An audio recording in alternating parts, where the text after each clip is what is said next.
a pleasure to be with you again today, particularly on this important moment. You heard us talk last week about our reopening plan. We wanted to make sure that we ticked and tied the last details of that plan before we presented it to all of you. And we feel very excited about what we have today. Let me just talk a little bit about the name of the plan. I think the name of the plan is emblematic of who we are. It's called Together. The only way that we get through any of this is together. If our nation has taught us anything over the last couple of months, it's that we cannot do anything alone. We must understand each other, we must connect with each other, and we must be responsible one to another. That's what our plan does. It also gives to bring our students back effectively, make sure that they can continue their academic experience at Delaware State University so they can become exceptional professionals and even better citizens. I'm proud of what we're able to present to you today, and I'm proud to have a terrific team with me to present it as well. You know some of them. Our General Counsel and Chief Enterprise Risk Officer, Lucretia Moultrie. Our Provost, the first female provost in Delaware State's 129-year history, Dr. Sandra DeLauder. Vice President of Student Life, Dr. Stacy Downing. Your Athletic Director, Dr. Scott Gines. And I am particularly pleased to welcome two of our newest teammates, Dr. Blythe Adamson and Dr. Joan Coker from Testing for America, which you'll hear about shortly. When we thought about how we would reopen, we looked at all the trends across the country, what our sister institutions were doing, and what we knew to be the best practices from the scientists and the CDC.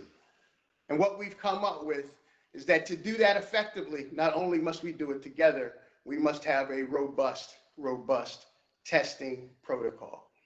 You've heard many of the pundits over the last few weeks talk about the importance of testing. We have been able to create a new partnership that will allow us to provide a very robust testing protocol, which will ensure the safety of our students, our staff, and our faculty. And what I'm most excited about is that opportunity came to us through one of our own, Newcastle County Executive, Mr. Matt Meyer, who brought us together with Testing for America for an innovative partnership that we believe will lead our sister institutions in this country. So when you hear about our plan, know that there are two principles to it: our ability to routinely test, monitor that activity, contact tracing, and isolation when necessary. That's one part. And the second part is you. We need you, particularly our students, staff, and faculty, to be responsible for each other together. We'll start the slide presentation now. I'll turn it over to Lucretia in 1 second, but I want to make sure that as we think about what we plan to do, you know that there's a new normal that will define who we are for many generations to come. It doesn't make us worse. It doesn't necessarily make us better. It just makes us different. But I think that Delaware State University has always stood the test of time, and today is no different. With that, I'll turn it over to our Chief Enterprise Risk Officer and one of the co-chairs of this reopening plan, Lucretia Moultrie. Lucretia? Thank you, Dr. Allen. So of course, I say it time and time again, and I want to reiterate it today. Here at Delaware State University, we are absolutely committed to ensuring the health and safety of our campus community and even our broader local community. Today, I'm going to outline some of the universal measures that the university will take in fall of 2020 that are aligned with the most up-to-date guidance from the CDC, Division of Public Health, as well as our state governor's orders. So this is a campus community effort. We have to work together to be successful. So first and foremost, what we're going to ask of our campus community is that face coverings and social distancing be complied with at all times. That means in our common areas, our residence halls, our classrooms, our laboratories, our workspaces, and outdoors. We need to make sure that everyone is being responsible, wearing their face coverings, and social distancing. Next, our student, staff, and faculty will be required to sign a DSU health and safety agreement, which outlines their obligations to comply with social distancing and other safe practices on campus. Next, our student, staff, and faculty will also be required to first complete COVID-19 screening, and next, complete daily health screenings. In order to participate in on-campus activities, you must be healthy. So the university will be taking on several responsibilities with regard to dealing with and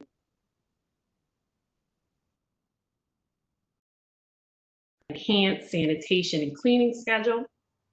We also have signage already throughout our campus, but of course we will enhance that as we begin to repopulate our campus in the fall. The signage is meant to promote everyday awareness of the importance of taking protective measures. Next, we will have modified occupancy limits in some of our workspaces and labs and meeting rooms to make sure that everyone's able to comply with social distancing whenever possible. We will be installing barriers where social distancing is impractical or in high traffic areas. And lastly, we'll also be restricting our public events. Right now in the fall, that we understand that it's important, most important, to ensure the health and safety of our campus community. So we're focused on the successful transition of operations to serve our staff, students, and faculty. Therefore, we will significantly limit our public events. All events will be, there will be a requirement that they be approved by the university. So the next piece is the critical piece, our testing and COVID-19 response. The university has partnered with a nonprofit called Testing for America to develop a testing protocol for fall of 2020. Our goal is to use testing as a tool to identify members of our campus community if they're positive, so that we can quickly implement our COVID response measures on campus. That implementation includes treatment, contact tracing, quarantine and isolation when necessary, as well as cleaning and sanitizing, which I discussed a bit earlier. You will hear more from a representative from Testing for America later in our presentation today. But in the meantime, I will look forward to seeing you all in the fall. Be healthy and safe. And next, Dr. DeLauder will provide you with information regarding our academic programming. Thank you, Lucretia, and good morning. Our academic calendar will resume on August 25th as normal and conclude on December the 11th. Our students are strongly encouraged to remain near or on campus through Thanksgiving break, and then after Thanksgiving break, they will complete final exams in a remote format. All of our traditional courses will be delivered in a hybrid format. Courses with experiential requirements may require some face-to-face delivery, but for 85+% of the courses, they will be delivered in a remote format, meaning that faculty and students will engage in a face-to-face, virtual face-to-face or synchronous format at least once or twice a week. For courses requiring face-to-face, social distancing and protective equipment will be required. For all of our online programs, and we have several at the graduate and undergraduate levels, they will be offered in their usual format. Our hybrid and international programs will also be offered in a hybrid format, as will our advising for students. Thank you.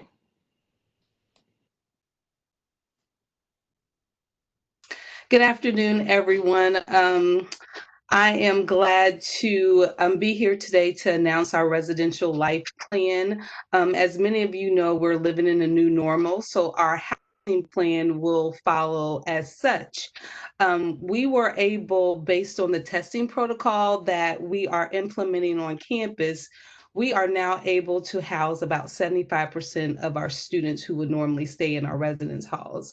That number was much lower a couple weeks ago, but through this robust testing protocol, we're able to extend that to 75%. So we're happy to say more of our students will have the opportunity to stay on campus. I know many questions will start rolling in about assignments, where students will stay. Please note that we will start communicating that in the next week or so, so be patient with us as we do work through that process. But again, we're excited that we are able to house more students than we had originally anticipated. As we go through the semester, we're working very diligently to make sure that we're still able to provide many of the campus activities and services that you all have been accustomed to with a twist, as you may know. Students, you have done a tremendous job in the spring demonstrating your innovation and creativity to make sure that we can that you have the ability to engage in co-curricular activities. So we're going to keep that going. Many students are concerned about what will happen in our dining facilities. We are working hand in hand with Airmark to make sure we implement, again, safety protocols and to make sure that you have a great dining experience as well.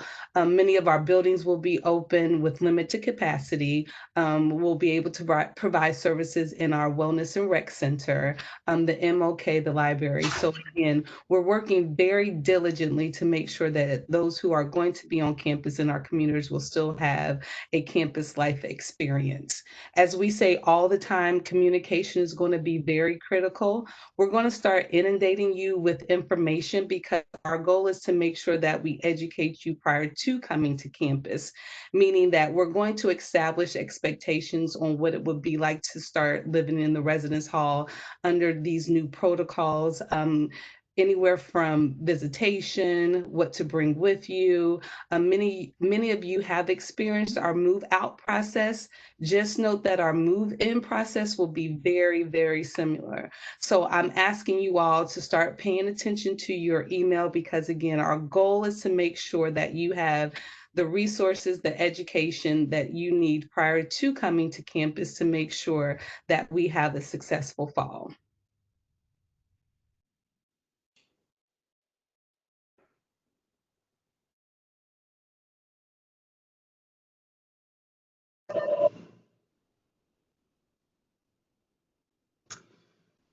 Good morning, ladies and gentlemen. I'm Scott Gines, and I want to particularly shout out to our new and incoming student athletes, of which we have a record total of 451. So we anxiously await their arrival and look forward to the year ahead.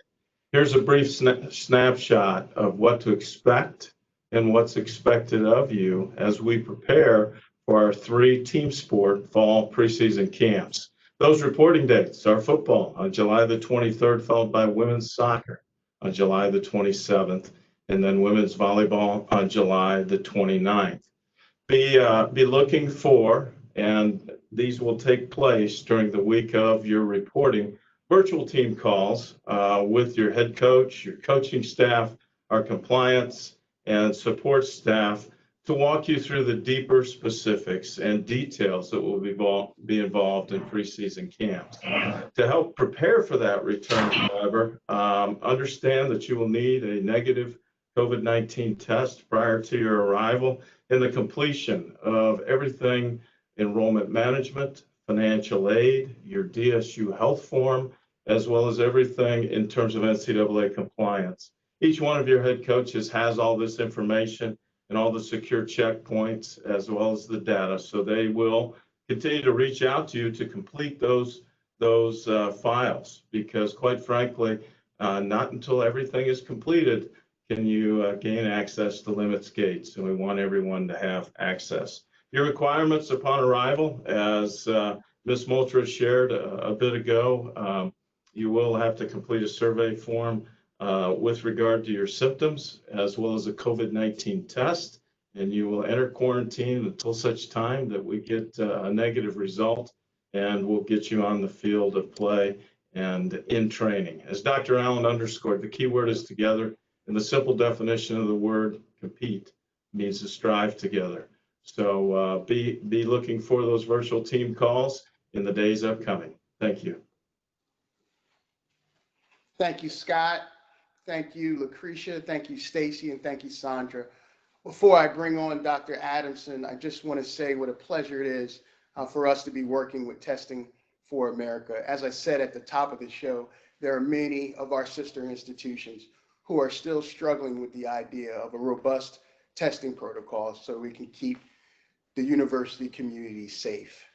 Our relationship with Testing for America, we believe, is a #1 driver of our ability to open safely. And there are two folks in particular that I just want to call out again, actually three. Dr. Neil Hochstein from Christiana Care, his partner, Dr. Joan Coker, who is a lifelong supporter of Delaware State University and a Tuskegee alum, and certainly Dr. Blythe Adamson, who's had experience both as an economist and an epidemiologist and experience in the White House on this particular issue. There are many other people from the Testing for America community, but I can't say enough about those three people and what they have meant to us. And again, another big thanks to Newcastle County Executive Matthew Meyer, who not only is supporting and connecting the initiative, but also giving us some initial funding to make sure that this starts off strong. So with that, I'll turn it over to Dr. Adamson. Thank you, everyone, for having me here. It's just been a pleasure to work with Delaware State to understand the exciting curriculum and athletics program and all the wonderfully rich things that are available on your campus, and to help think through and strategize how we can have a safe and productive return of the students and staff to Delaware State. And I've been incredibly impressed with their, top concern for the health and the well-being of all students and staff. And so together with a group of advisors that really represent the country's top experts in COVID testing and infectious disease epidemiology, we've been able to help advise and provide insight into how to develop this robust testing program and to connect with the supply chain so that testing may be possible on campus. And what Delaware State has been able to develop is the plan to test all students and staff before returning to campus, and then having frequent routine testing on campus after that point. And the frequency can be dynamic according to the prevalence of the positive cases that we see. And one of the reasons why it's so important that we test students this year is that in this age group of students, between ages 18 and 25, when someone becomes infected with this coronavirus, we're expecting about 80% of those people to show no symptoms at all, no fever, no cough, and they might never know that they're infected with it, but they're still able, through their breath, to pass this virus through the air. And so by testing everyone, we'll be able to find all those students who might never know that they were infected, and we'll be able to help prevent the further spread of this on campus, exposing professors who may be at higher risk because of their age for having bad outcomes, and prevent further spread in the community.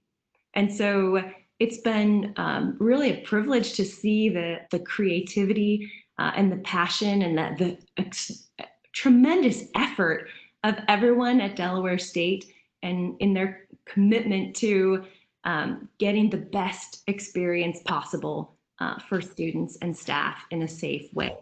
And so, lastly, I would say, I am very confident in the action plan that Del State has come up with when a positive case is identified. They've come up with a way for students who test positive to have security in their housing and their food, and able to the ability to continue classes remotely. And so, with my experience, based on, I work closely with the CDC, with the White House COVID Task Force, and, we're continually learning all the time. And, I can confidently say that Delaware State is using all of the best practices that are recommended. And these people have poured out, blood, sweat, and tears to make it possible for students to have a safe and meaningful experience on campus this fall. Thank you, Blythe, and thank you for being here and for all your help and work in this important endeavor of ours. We very much appreciate it. I actually see Dr. Hockenstadt, my friend Neil, on the line as well. Neil, do you want to say a few words? Can you hear me? I can. All right. So, I'm in between cases in the operating room, but I didn't want to miss an opportunity to hear you speak. What's been most impressive for us is the work that you guys have done, the engagement. And when we were looking around and trying to offer the ability to advise, what was really clear was how much work you had already done. And so it's been a pleasure to work with you and to be with you. And we're excited at the opportunity and know that if any campus has an opportunity to hit it out of the park, it's you guys, based on the work that you've been doing since, March. So I would say congratulations on the work you've done so far, and we look forward to continued progress. And thank you. It's been a pleasure to meet you all. Thank you, Neil. Now we're going to go to Q&A, but before we go to Q&A, there are two big announcements that everybody needs to know.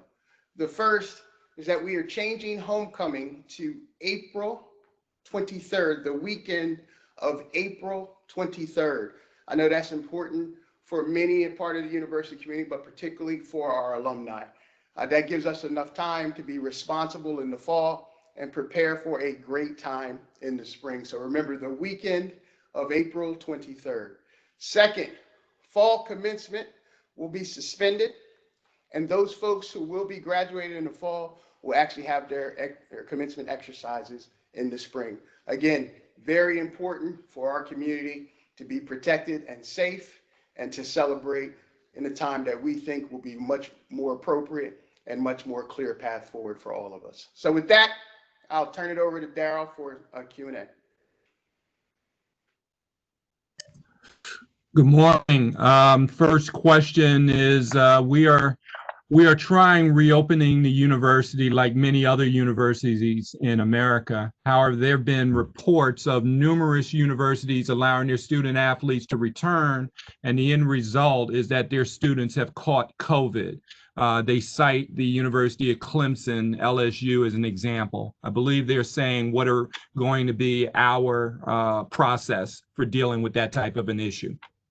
So that's a great question, one that Testing for America and Delaware State has taken up with a great deal of vigor. As you know, outside of the aviation students who are getting tested, starting their protocol tomorrow, the next set of students will actually be our athletes. And as I said at the top, the reality is you really need an ongoing testing protocol to be successful. This is not about completely preventing COVID-19 cases. We expect that they will happen, but we can reduce them significantly if we are identifying, contact tracing, and certainly isolating and quarantining as appropriate.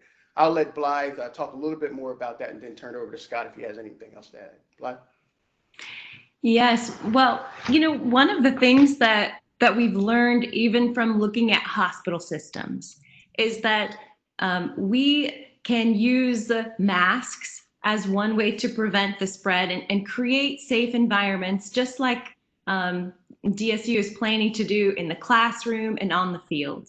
Yet the likelihood of being infected that we've seen in hospitals is not related to whether you're in the ICU exposed to COVID patients or in a low risk job.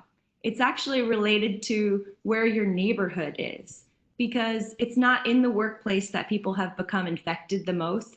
It's going to the grocery store and all of these other things. So when I think about athletes, one of the challenges that we need these student athletes to step up into is leadership with their behaviors off of the field. Because it's likely that the places that these students are most likely going to become infected are, hanging out together, with other people in different groups off of the field, and maybe traveling off of campus. And so, when I think about some of the ways that athletes can be, fight the hardest for what they want, is being leaders in wearing masks and following social distancing recommendations, and being tested and waiting for those results so that they can feel confident to walk onto the field and follow the best practices for whatever ways that practices are aligned for different bubbles. So testing is going to be a part of that. That's necessary, but by itself, it's not going to be sufficient. So we do expect there to be some positive cases. The best thing that we can do is recognizing that these players are going to have close interactions with each other. Those higher risk interaction groups will be tested more frequently than maybe some of the other lower risk students on campus. So many parts of that, but I'm really looking forward to seeing the leadership of these student athletes and fighting for what they want with their choices on and off the field. Scott? Yes, and thank you both, Tony and Dr. Adamson. It's a very important question. I think contextually we need to look at our timeline compared to the timeline of data you shared. You're absolutely correct. 6 FBS programs have shut down their voluntary workouts with an emphasis on the word voluntary, and approximately 65 of 130 of those FBS programs have had positive tests. So a batting average of about 500. Voluntary workouts are just that. They're much more loosely contrived and over a much shorter duration.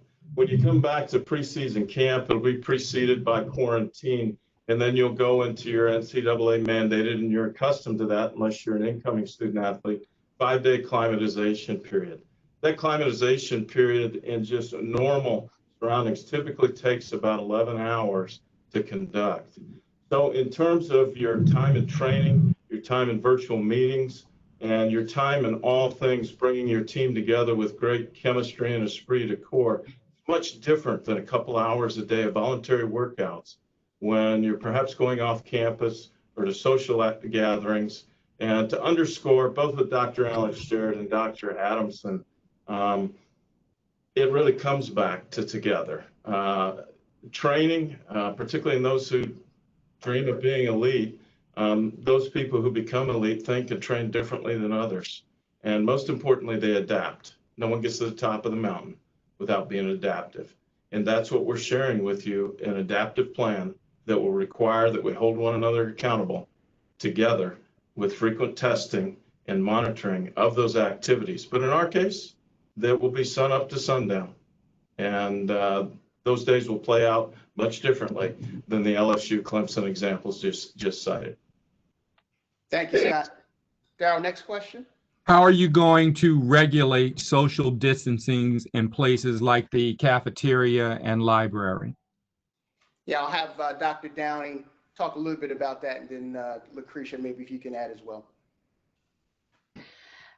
Again, I think what our goal would be, I think signage is going to be very critical. Airmark is creating a great plan about the timing of meals, where you can sit with meals. They're giving various options, whether you want to stay in the caf to eat, or if you want to take have carry out. So there'll be many options for students to engage in. And again, social distancing, we're going to have signage as was alluded to earlier, and that's when I talked about the communication how important that will be once we start, setting those expectations. So again, it will be difficult, but we know that the things that we're going to put in place with signage, protocols, that sort of thing, it should be an easy transition for you all. So again, I think once you get here, you see it, we implement it, it'll become second nature to you on that social distancing piece. And the only thing that I'll add is the reduced occupancy. I mean, you've seen it in the governor's orders as we've started to reopen businesses. And part of the strategy behind that is reducing the number of people in a confined area so that social distancing is actually feasible. Thank you both. Darryl, next question. As it relates to remote learning, how will that affect our tuition costs? So with respect, and I'll have Dr. DeLauder talk a little bit about this, but what we are doing is hybrid learning. So for those folks who are resident to the university, having come back on campus, it will be a combination of what you might see in a virtual space and in-person meeting. That won't reduce tuition costs in and of itself. You do know that there are some opportunities that Dr. DeLauder will talk about that are fully online, both at the master's and the undergraduate level. There are tuition differences there, and obviously they will stay in place. But Dr. DeLauder, if you want to add anything, go ahead. Okay, thank you. Our standalone online programs, as the president has noted, do have a different tuition structure than our traditional courses. The remote learning model is very close to some of the high impact practices that many of our upperclassmen may have had experiences with, and that would be, think, pair, share, peer learning, activities where you are giving group presentations versus the sage or the stage or the traditional model where the professor just comes in and lectures the entire period. Here, the delivery is in a remote environment, but the professor will be giving you activities to engage. Flipping the classroom is another activity where the student comes in and has various activities to engage the student, and the professor is more of a facilitator. And in this environment, we're simply moving that delivery mode remotely. There are some programs such as aviation, hospitality and tourism, nursing, and we're still waiting to hear from K-12, where their experiential or field experiences will require some face-to-face engagement. But we do not expect the tuition model to change because faculty will be engaging you in a face-to-face format, whether it's physically face-to-face or synchronous or remote. Synchronous meaning that they're going to engage you as we're engaging right now. Thanks. Thank you, Dr. DeLauder. Can you talk a little bit about those folks who have research attached to their learning? So again, last week I went into great detail. We have, again, several of our graduate programs did not shut down during the spring. Our PhD students and our EDD students were able to complete their dissertation requirements, primarily managed through our College of Ag Science and Technology in collaboration with some of our other research intensive programs. They developed a model where students were able to come in under the supervision of their research faculty to complete their lab-based research. And we're expanding that, of course, our Research Institute and other areas where we have actually developed the guidelines through our teaching research subgroup. They did provide the recommendations around the protective equipment, the number of the capacity per research space that would be required to complete those activities. So undergraduate research is expected to resume during the fall semester. Thank you, Dr. DeLauder. Darryl, next question. Yeah. Do we have an estimated move-in date And what measures will be taken to sanitize the residence halls and how often? Yeah, I'll let Lucretia take that. Before she does, though, just know that we have a very, very robust cleaning protocol as well that goes along with the plan, all of which will be found in the plan, which will be on the landing page right after this broadcast. Lucretia, you want to talk a little about both of those questions? Sure, happy to. So the move-in schedule will be very similar to what we did with our move-out schedule. Really trying to space out the period during which we have students coming onto campus to move into the facilities. And that, of course, is done in order to ensure that we're able to allow people to socially distance and controlling the population that we have on campus. And also, we also had the screening measures in place as well, just to make sure that the student and the visitor who was assisting them in move in or move out is cleared and healthy and okay to be on campus.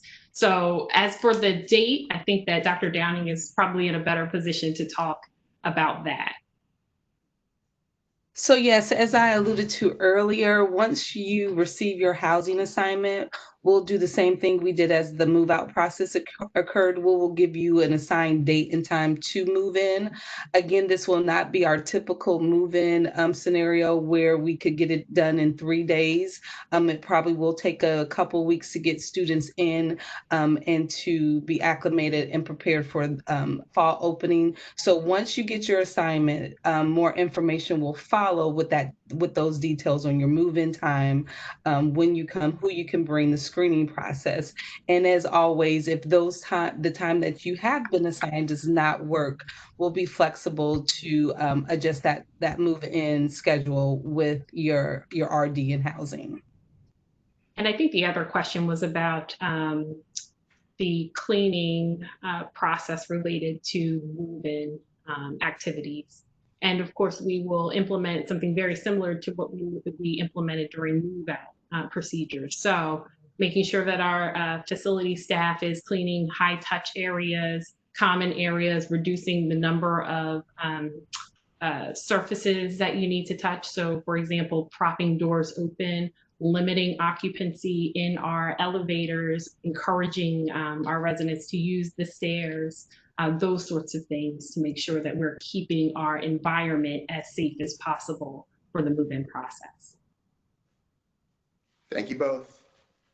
Darryl, next question. Is Testing for America processing the actual test? If so, how will students' data and information going to be used? Is this going to be used as a research project? I'm going to let Lucretia answer that question. The answer is very certain, and we have talked a lot about that to make sure that our students and our faculty and staff information is protected. Blythe, if you want to chime in, feel free, but I'll start with Lucretia. So the first part of that question is whether or not Testing for America will be processing the tests. No. Testing for America is functioning more so as an advisor to the university in helping us develop our testing protocols, and has also put us in contact with a testing vendor who we will be using for the tests and processing of the tests. So those are totally separate processes. With regard to data, Testing for America in its capacity as a consultant to the university will be helping us revise our protocol as necessary. The only information that will be shared with Testing for America is de-identified information. So they will not have access to any information that is assignable to any individual on our campus. And no, this is not research. Specifically, we've decided to make sure that we're taking measures to avoid any sort of research activities. I think that the best way to think about the university's relationship with Testing for America is a consultant with subject matter expertise to help us make the most informed decisions that we can to ensure the health and safety of our campus community. And I might also add that it's one of the reasons we call the plan together. It requires a lot of effort from the student, staff, and faculty relative to taking care of each other too. So we are not specifically or solely relying on any outside partner to make sure that this happens. It really is about our ability to take care of each other, to be responsible and accountable, and to do those things that we know will make it safe for all of us. And Darryl? this is Blythe. I'll just Blythe, add go ahead. that, absolutely, I wouldn't recommend that testing at Delaware State be used as an experiment or for research, but really your own robust testing program. The purpose is to inform actionable decisions that will in real time keep the students and faculty safe. So by, the students and staff and Del State owning and protecting the privacy of all of this data, thought partners like myself can, enter into meaningful conversations like, okay, so we see that this, 2% of the students on this point tested positive. Is that enough that we need to change what we're doing?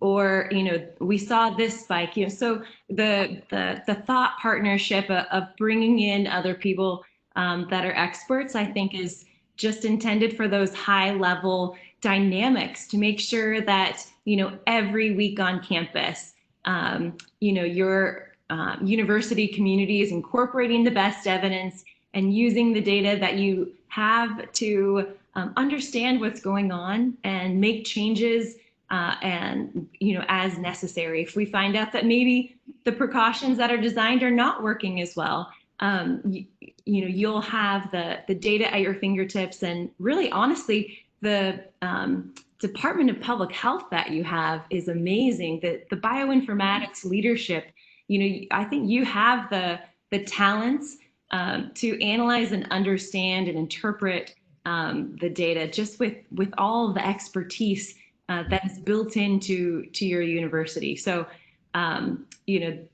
continue. I'm very supportive of you continuing to protect the privacy of all of the students, and really I'm just looking forward to being a thought partner about thinking through how often now should we be testing this low risk or this high risk group, just to make sure that things are done in real time and using all of the information that's available to you. Thank you, Blythe. And I just want to comment, Chris Mason, who leads our Department of Public and Allied Health, as well as Derek Scott, one of our biology professors, is helping lead a lot of that effort on campus. So for all of those in the university community, know that the expertise we have, the intellectual capital we have at the university is also being brought to bear for this particular effort. Darryl? Two-part question. One is, how are we handling contact tracing? And what are the plans for isolating students who actually test positive? So I will start with the last one first, give that to Stacy Downing, and then we'll go to Lucretia for a brief update on contact tracing. Stacy? So when I talked earlier about the 75% occupancy, we were very intentional on having space for our students who do test positive. We're using Warren Franklin for that facility based on the needs that the students would need if they do test positive. So the other protocols that we will be putting in place, again, ensuring that those students receive meals, have regular checkups with our health care team and student health. So again, with that 75%, we had to make sure that we did have sufficient space in case our students had tested positive to put them in a safe environment to get well. Thank you. And Lucretia? Yes. So with regard to contact tracing, the way that we've handled it to date is our student health center staff has owned that responsibility. At this point in time, what the university is doing is we're actively in discussions with vendors to figure out how we can leverage the use of technology to make that process more accurate and efficient. Great, thank you. Darryl?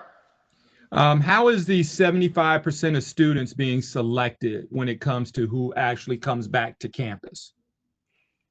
Let me try that. We go through, as you know, a fairly robust process in bringing students on campus. I can tell you that the 25% that are remaining, we're thinking through what other accommodations we may be able to provide them residentially off campus. We've not made a determination as to what those accommodations might be, but the goal is to bring as many students who need residence near or on campus back as soon as possible. So more to come on that question. Just know that that's one of those to-dos that we have left to do over the next couple of weeks. What is the timeline for faculty and staff return? Oh, great question. I am not asking any faculty or staff to return back unless you're already on campus as having been identified as an essential worker before the summer is over. So it's very important that you continue as is. I think what we've learned from the 95% of staff and faculty that are working remotely, that we can even be more efficient than sometimes we are in person. So we're taking our time in that regard. The second thing I'll say is we're going to be thoughtful about who we actually bring back on campus. If you can do your job remotely and not be of any impact to the university, and we found that there are many areas that can afford that, we actually want them to keep working remotely for as long as is reasonable. Obviously, that will continue to reduce the population of faculty and staff on the campus, but also allows us to create an opportunity to keep everybody safe, whether you're on campus or at home. I believe this one is more for Lucretia. Are there release of liability forms, agreements, or understanding between the university and the students? What is the university's liability if a student must be hospitalized? I'll let Lucretia take that one. Sure. So I think the best way to think about this is, there is a range of activities that we engage in on a daily basis, and they stem from coming to DSU to engage in work or academic activities, to going to a grocery store, to just running your errands, errands, right? And we know that COVID is highly infectious, and that there is always some level of risk in any activities that you choose to engage in on a daily basis. So I think that the university has been very thoughtful in its approach. When there are programs that we know that a waiver is necessary because we can't necessarily socially distance all the time, we have implemented the use of waivers. On the other side of things, when you see us roll out our policies in the fall, what you will see is very clear statements about the risks associated with COVID and acknowledgements that there is some assumption of risk to coming on our campus and engaging in activities with us. Darryl, I think we have time for 2 more questions. Okay. The Inspire Scholarship requires volunteer hours. During COVID-19, will those volunteer hours still be required? And how would we go about completing those hours under such conditions? Let me take that one. I know Lucretia has a view too. The state actually waived that particular requirement for the spring. They have not yet waived it for the fall, though we are advocating in that regard. For those of you who don't know what Inspire is, it is for our students coming from Delaware who graduated high school at a 2.75, where we pay half of their tuition for 4 years. It's a very, very important scholarship opportunity. So we are in continued conversations with them about that waiver for the fall. That has not yet been granted, but you can certainly stay tuned on that as we move forward. Next question, Darryl. Okay, looking for the last ones. For students who have already renewed their housing, will be moving in before students who are new to the village apartments or the courtyard? I'll let Stacy take that one. For students who are already renewed their housing, will we We be heard the question moving in- there. I just want Stacy will take it. So as we still are wrapping up the last logistical pieces with assignments. We are still trying to encourage our normal process with renewed applications, what time you submitted your application, when you submitted your application, that you were cleared, that you're registered for classes. So we're still being mindful of all of those things as we do plan the assignment process. I know many students are wondering, will I have the same roommate? Can I request a roommate? Where am I going to stay? All of those things will be different. We're trying to make that we are able to house as many students in our residence hall. You might not get the assignment that you originally have requested based on where we will be housing students. Some buildings we would only have one student per room. Other buildings with larger apartment style living, you might still have the same, you will have the same amount of students in those suites. So again, this is a very intricate process that we're trying to go through. So again, we're asking you to be patient as we do go through those assignments and understand that we're trying to meet your requests with the limited space that we have on campus. And if you did renew, housing has that information. That process will be the same. They'll tell you the same thing based on when you did complete that information, where you will fall in a wait list. So those things will remain the same. But again, we're going to work through that assignment process to make sure we're meeting the needs of the students who definitely have to be here on campus, and then how we fill in with those available spaces afterwards. Okay, Daryl, any last questions?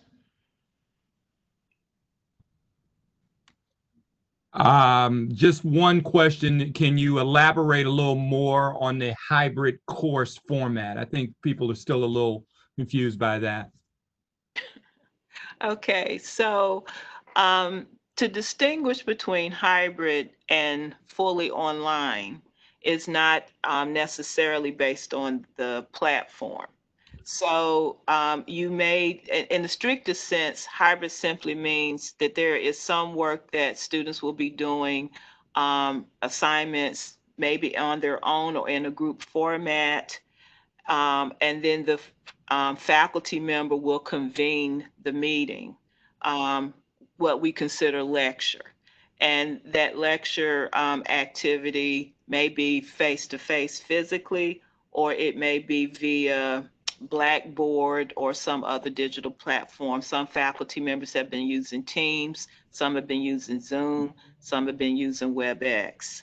And again, we do have some courses, and last week's forum, I did have a table that showed a number of programs that noted, based upon the chair's review, department chair's review, that about 85% plus of those courses, of the program courses, could be delivered in a virtual format. There are some courses that do require some face-to-face, and those students will be convening with their professors or with whatever their experiential activity that would be in a face-to-face format. So again, with hybrid or remote learning, this faculty member will convene your class either in a remote or physical face-to-face environment. Completely online means that the courses are essentially posted on the platform. The students are not required to convene meetings with the professor. They're expected to complete the work pretty much independently in the time allotted. Thank you, Madam Provost. And thank you for all your questions. I want you to know a couple of things. One, the forums continue. So we expect that there will continue to be questions. Obviously, we will have updates, and we'll make those updates available to you as we meet. So every Tuesday at 11, this time still will occur. Two, what we tried to do is be as robust as is possible to offer you the experience that is Delaware State University. One that cares about its students, one that protects the university community, particularly its faculty and staff, and one that's responsible to make sure that all of us are global citizens.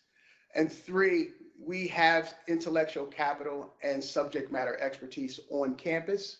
We are using that very aggressively, but we're also using what we know are experts in and around the field, which is why it is great to have Testing for America as a partner with all of us. I'll end where we started.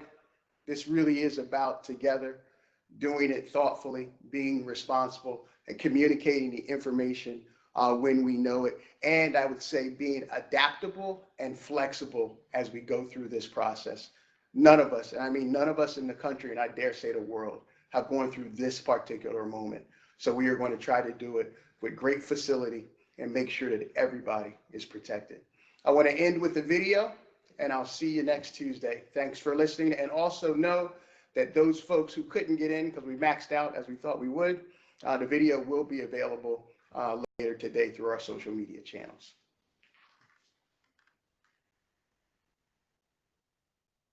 Together we have faced challenging times, and together we will get through this. As we embrace a new way of life, Delaware State University is excited to reopen our campus, and your safety is our top priority. And the key to safe university operations in the new normal is robust testing, contact tracing, isolation, and quarantine, which is why we have partnered with Testing for America, a nonprofit established by leading academics, engineers, and entrepreneurs to solve the COVID-19 testing crisis. Delaware State University is pleased to have Testing for America as our advisor.